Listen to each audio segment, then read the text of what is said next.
Pertama tentu kita prihatin ya bahwa pihak yang punya otoritas untuk menunda atau melanjutkan pilkada ini, yaitu pemerintah, DPR, dan KPU, tetap akan melaksanakan.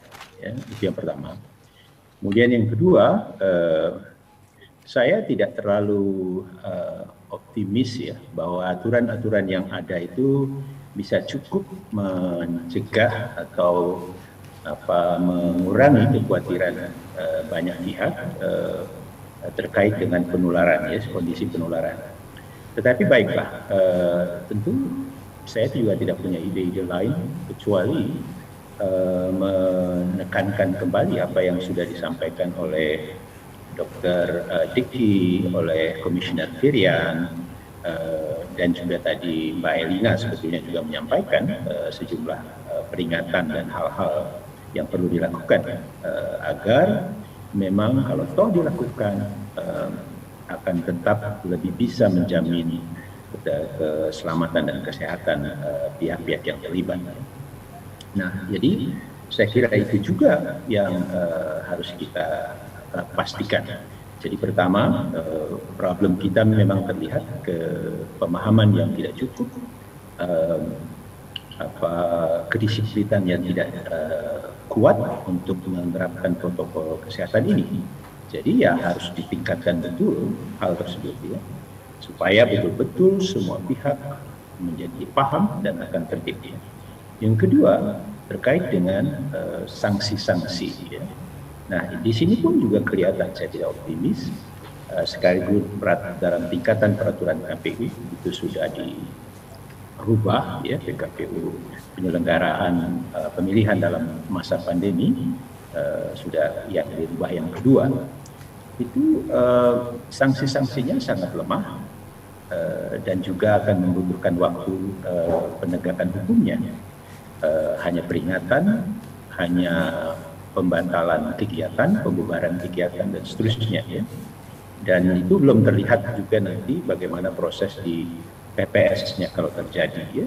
Ini masih di kegiatan kampanyenya. Belum lagi sanksi-sanksi yang lain itu terpisah undang-undangnya terkait dengan karantina, kesehatan, dan pihak penegak hukumnya juga beda-beda. Nah jadi saya kira apa yang diatur sekarang ini tidak cukup menjadi pagar yang kokoh untuk kita semua bisa betul-betul berdisiplin menerapkan protokol kesehatan melawan COVID ini di dalam proses-proses pilkada. Nah, jadi mohon maaf, jadi saya tidak bisa juga untuk memberikan ide-ide bagaimana agar ini bisa lebih efektif.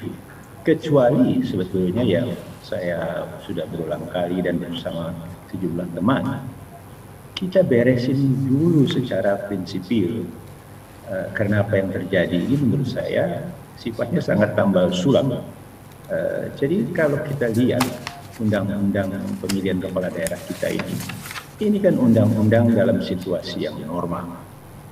Jadi bukan aturan-aturan yang memang sudah mengatur proses-proses yang tepat dilaksanakan di situasi pandemi.